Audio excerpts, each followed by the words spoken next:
improving at PvP isn't just about aim in Dayz, especially not in DayZ. There's so many factors to DayZ PvP. I think good callouts gets overlooked by a lot of people that play in a group or a duo because the confusion it can cause when you're playing with someone and they don't know how to describe a building they're getting shot at, or where there might be a guy. Slight pause and play when you don't understand what they're trying to say to you, it'll get you killed. If you don't react quick enough, you're dead in DayZ. And if that other group happens to have good call outs and they've called you both out because they know exactly where you are and what building, you're dead. It's simple, like you're dead. Call out should be fast and snappy so you can get straight to it, but when they're describing what color it is, it's wood, it's this, it's that, it gets you killed. So it's better to have a call out for a building that is quick, snappy. I'm going to leave a link in the description to every building in 𝙈𝙬 with a name that you could potentially call. I know people have their own names for buildings and stuff, but it is something to think about for sure.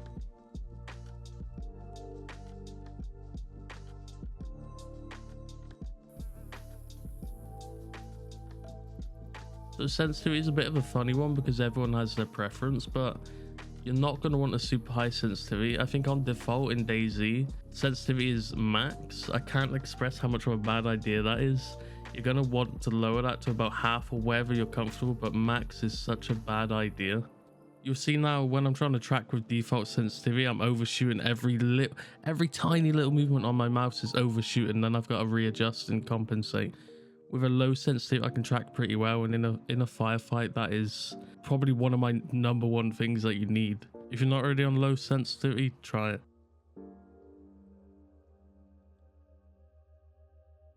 I think this tip is more about actually remembering to do this in the heat of the moment. It's not something that you really think about doing when you're about to get into combat. You just normally shoot. But if you can get off a weapon hit, a melee hit with your weapon, you're going to stun lock them, and when you stun lock them, they are completely helpless, and it's basically a free kill. If you can do this, and honestly, this is one of the best tips you can do. And obviously it depends on the situation, right? You're not going to go chasing after someone just to hit them to then shoot them. But if they get up close and personal, like some people do, you'll notice that some people try to hit you first. It's not because they're trying to down you with the gun, it's because they want to stun lock you to shoot you so they don't miss their shot.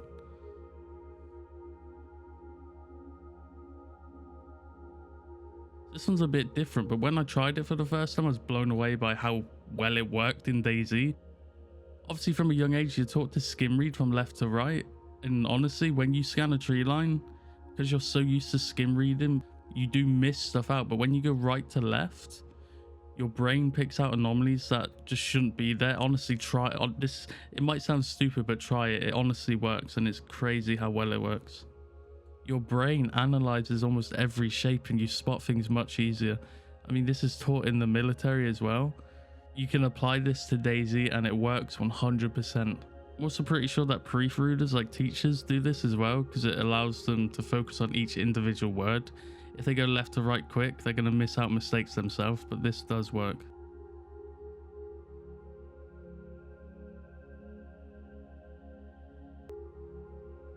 I think hip firing or point shooting is one of the main reasons that people win fights, and also one of the main reasons people lose fights. The time it takes you to ADS is sometimes the time it takes you to die. If you can point fire accurately, you can hit targets up to 100 meters. Sometimes you can really do damage with a hip fire. If you can practice with it, practice on zombies and stuff like that. But honestly, hip firing in DayZ is OP. Like, you should be doing it. If you're not doing it, then you should be doing it 100%.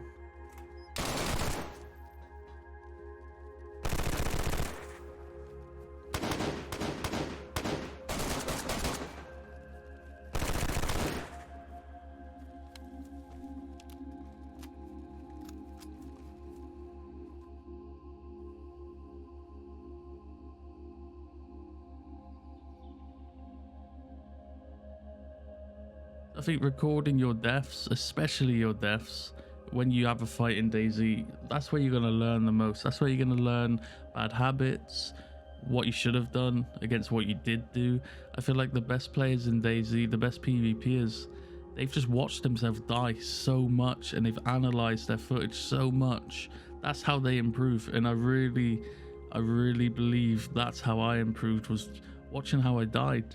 And then when it came to it again, not doing what I did previously, and then so on and so forth. Like, I still do this now, where I will watch a death back and then I'll pick something up that maybe I didn't see that I should have seen, or I did this instead of that, and it's just a learning process. But honestly, recording your fights will help you 100%. If you're not doing it, a lot of people get disheartened when they die. It's Dayz. You could be running for hours and get killed, but if you could do it, look at your deaths. That's where the improvement is. You gotta look into it and you gotta analyze it. A lot of people don't like looking at the deaths, but it's Dayz. We all die, we all get destroyed sometimes. It's just the way it is. That's Dayz.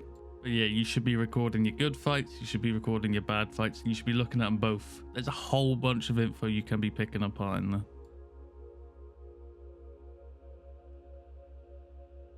When you left-hand peek in Dayz, not just Dayz, but any FPS game, you actually show nearly all of your player model before you even have eyes where you're trying to aim. Like, your whole body is exposed before you see. But right side peek, look at the difference. You can show very minimal. Yeah, you're showing your head and a bit of the arm, but there's not much to hit. Whereas the left-hand peek, you can see down the hallway, there's a whole body to hit. The target that this guy can aim at and shoot at compared to what the guy left-hand peeking is massive. It's such a difference. Stuff like this will either win you a fight or get you killed. Like, the difference is night and day, honestly. Dayz is a game of margins, and if you can get little advantages here and there, they all add up. And in Dayz, you should be taking every advantage you can take. Little things like this, if you can implement them into your game, you will improve at PvP. It's just, it goes without saying. If you're showing less of your body, if you can, to someone like that, absolute no-brainer.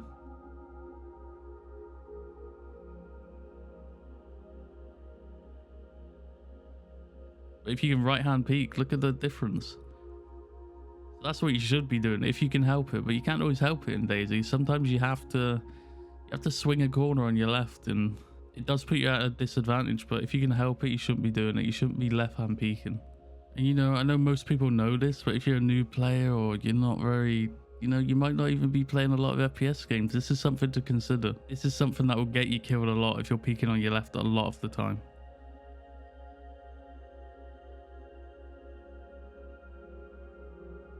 In Dayz, you should always be double tapping. Even if they're already dead, you should be doing it, because the amount of times it's happened to me and I pop back up and kill them, honestly, it happens way more than you think. If you don't kill someone and they pop back up, it can really bite you in the ass. You should learn the 𝙈𝙀 animation. There's one 𝙈𝙀 animation when they're on the floor. There's also one when they're 𝙈𝙀 inside a car, but that doesn't happen very often. I'm going to show you the 𝙈𝙀 animation when they're on the floor after this example of me popping back up after being knocked 𝙈𝙀.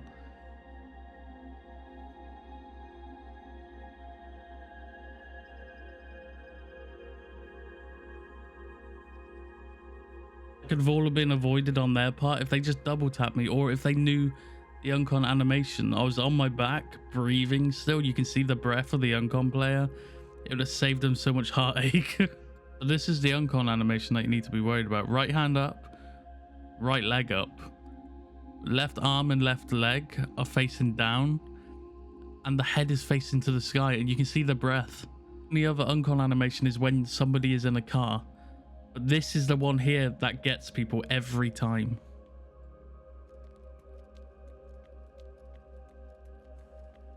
I think one thing all Dayz players have in common is gear fear. We've all been there, we've all experienced it. It plagues more than others. But once you can push that to the side, your confidence will grow and your PvP will get so much better. The only way to really get over it is just to play. Don't worry about your loot. I know it's easier said than done, but enjoy the journey of gearing up.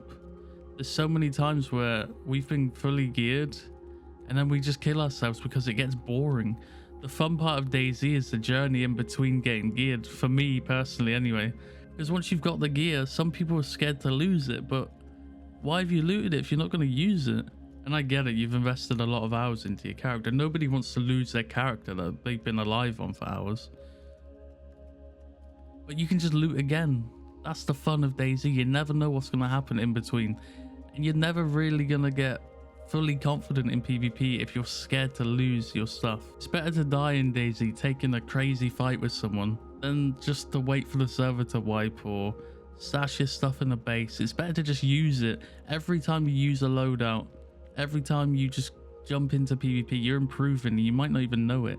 But as I said before, record your stuff, go back, analyze it, and you'll see where you went wrong if you did go wrong. Every fight you take in DayZ, it's just building confidence. Before you know it, you're running to shots instead of running away from them. You just got to keep doing it over and over and over and over.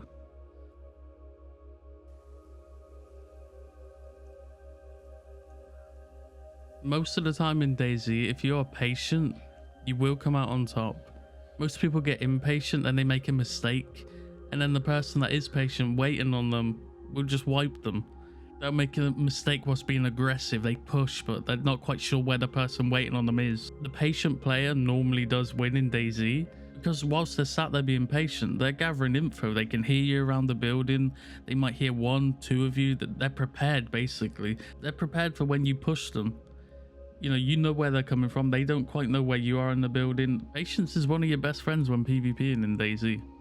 As much as aiming, having a good aim is important in DayZ, something that I think is more important, or just as important, is positioning. If you can out-position people, you're going to win the fight like 90% of the time. You don't have to have a good aim, but if you can position yourself into good positions, out-position the other person, predict what they're going to do and out-predict them, you're going to win that fight. You don't have to have a good aim to be good at PvP in DayZ. It's all a mental game, really, in DayZ. If you can, it's a huge open world game. It's not a small little map like Call of Duty. You can flank, it can take 10 minutes to have a good flank. If they're in a tree line, you can get around them, and having good game sense like that and good positioning, that for me is probably more important than a good aim. It sounds silly, but there's so many good PvPers in DayZ that don't really have great aim, but they have great game sense. They have great positioning where they'll out-position you, and they can do it with a blink of an eye. They know exactly where to out-position you from where you are. If you can get better at that, you're only going to get better at that with practice, but that is something you should be practicing, because if you have a great aim and then you can out-position people and position yourself into an advantage, they're the hardest PvPers. The ones that can outflank you and out-position you and get into little positions that you don't know about, they're the ones that ruin your day much more than the ones that can just aim. The ones that use the environment to their advantage, they're the ones. So those are my top 10 tips that I use daily when I play DayZ myself. I don't know if people want to see this, but if you want to see more in-depth guides, I'm happy to do them. It's something I've never done before, so we're branching out on the channel and doing new things. I appreciate anyone that watched to the end. If you have suggestions on what I should do next, leave a comment down below on what I should do next and I'll consider it. I'll see you guys in the next one.